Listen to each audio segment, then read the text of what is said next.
fucking A. We did a live stream, apparently failed. So I'm just gonna go ahead and do this manually and give you guys a video. So long story short, there's a video clip that we're gonna show here in a second. My buddy Bob Hansler here in Texas, he's a huge YouTuber out here. Had an accident, and for the past 3 days he's been in the ICU. To support his family, I've been trying to go through and do what we can to help his family the best we can.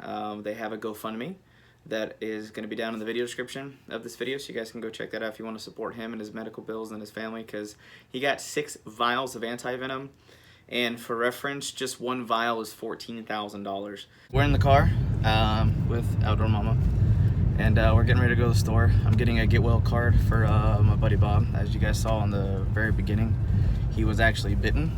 So for anybody who's wondering what's happening, we had just gotten to the property, and we were just gonna do like a little trail walk, kind of see the different types of plants and check out the creek and some of the cool iconic stuff that was on his channel. Things that a lot of us has grown to know and love, like from his stoves, the actual places he gets all his crawdads and all that cool stuff. And while we're on the trail, there's this little tiny pass like between a couple trees, very, very narrow, only one person can fit.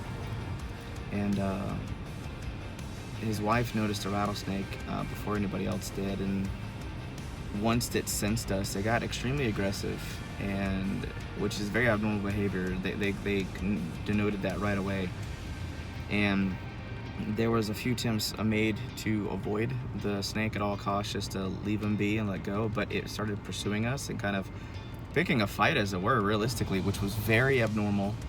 And once we realized we couldn't get out of the situation because the snake was going to pursue us no matter what, even though he was trying to avoid the snake or create distance and use the staff appropriately and just, you know, put distance between us and just let them, you know, just go back.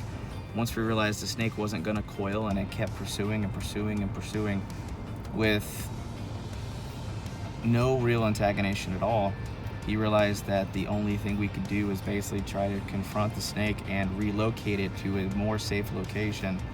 But in that situation,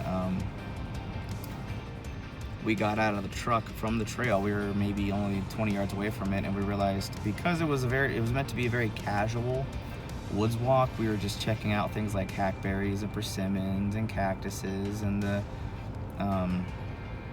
different just little insects and stuff that were out there. It wasn't designed to be an adventure or anything like that.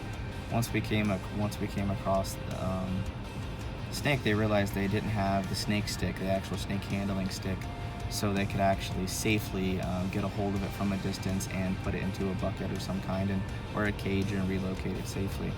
So it goes to show you, even though someone like Bob, who is basically he's an expert, he's handled hundreds and thousands of snakes in his lifetime, that no matter how prepared you are or how comfortable you are with a situation, the dangers of being just even a few dozen yards away from your property can be, should always be respected. The potential dangers out there it's always prevalent.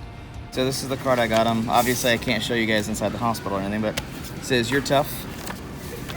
It's no fun being out of commission, but if anyone can tough it out, it's you. After all, there's no keeping a good like you down for long. Get well soon." Then I said, "Hey buddy, can't wait to see you back on your feet and doing what you love most. Remember, the DFS family has your back." I signed it. Jen's gonna sign it here in a second. And then I said, "P.S. the Mountain Dew is for you when you're able, because it is absolutely amazing according to you. And then the duct tape is for Shauna to keep you in bed in case you try to leave early." A few inside jokes. All right guys, so we just got back out of the ICU. Looking at Bob, and we dropped off his present. He's sleeping. Obviously, he needs his rest.